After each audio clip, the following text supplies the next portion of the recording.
Donald Trump promised us not that long ago that 20 million doses of the vaccine would be distributed before the end of the year. That didn't happen.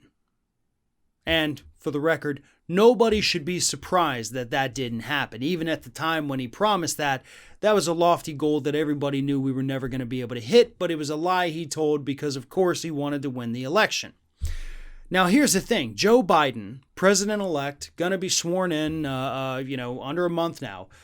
He has the opportunity here to succeed where Trump failed, to score an early victory in his administration if he does what aides this week to Biden have said he is going to do. And that is to use the Defense Production Act to make more doses of the vaccine.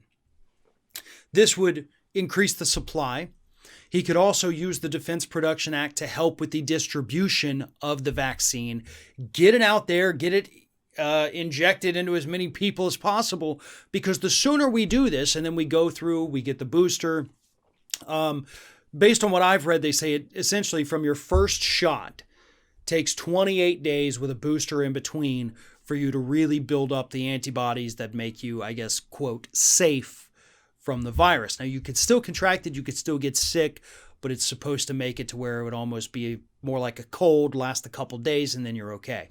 Wouldn't cause the severe distress unless, of course, the vaccine didn't work for you, but that's a discussion for another day. The more people who get the vaccine, the quicker we get to herd immunity without having to deal with the million or so deaths that herd immunity would get us. Joe Biden could do that. And again, aides this week have said that Biden is wanting to use the Defense Production Act to do it. And honestly, there is no reason not to do this. This is what needs to happen. This is why things like the Defense Production Act exist. In cases of emergency, to take care of the American public and to get us what we need. We need that vaccine. You have all these Republicans out there still whining about lockdowns. Okay, well, we can end those if we have more vaccines.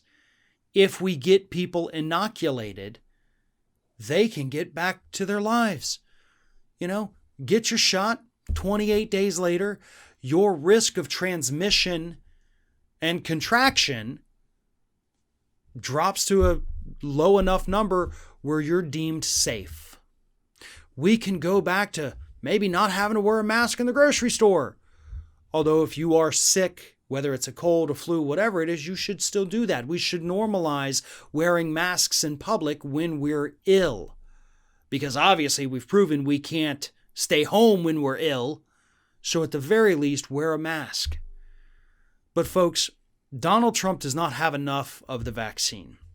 The drug companies, each individual one, does not have the production means necessary to pump out 600 million doses to cover everybody in this country who wants one. That's both the first vaccine and the booster.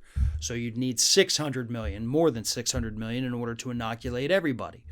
The vaccines are rolling out, sure, but they're rolling out slowly.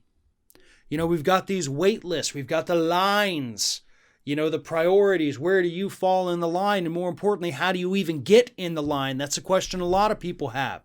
Oh, well, we're going to get the high-risk people in the third batch. Cool. How do you sign up for that if you're high risk? Does anybody know? No, you don't, because there's not an answer to that yet. Do you have to talk to your doctor? Does your doctor put you on a list? What if your doctor's not one of the doctors that's going to be getting the vaccine? Pharmacies, CVS, Walgreens, Publix, they're not even going to be getting the vaccine for people to make an appointment and walk in and get it until next season, April, May. We're a long ways away, but we wouldn't have to be. We could do it a lot sooner if Biden does invoke the Defense Production Act and he says, listen, other drug companies here, you're making this now. You're making it for 3-4 weeks. We're going to pay you. We shouldn't, but we will. Make this, get it out there, get people inoculated, and then by God, let's get back to normal. Aides are saying he's going to do that. And if he does, like I said, it's going to be a big victory. It's going to be an early victory. And it's going to set the stage for the rest of the administration. He has the chance to do something great. Will he take it? That's the question.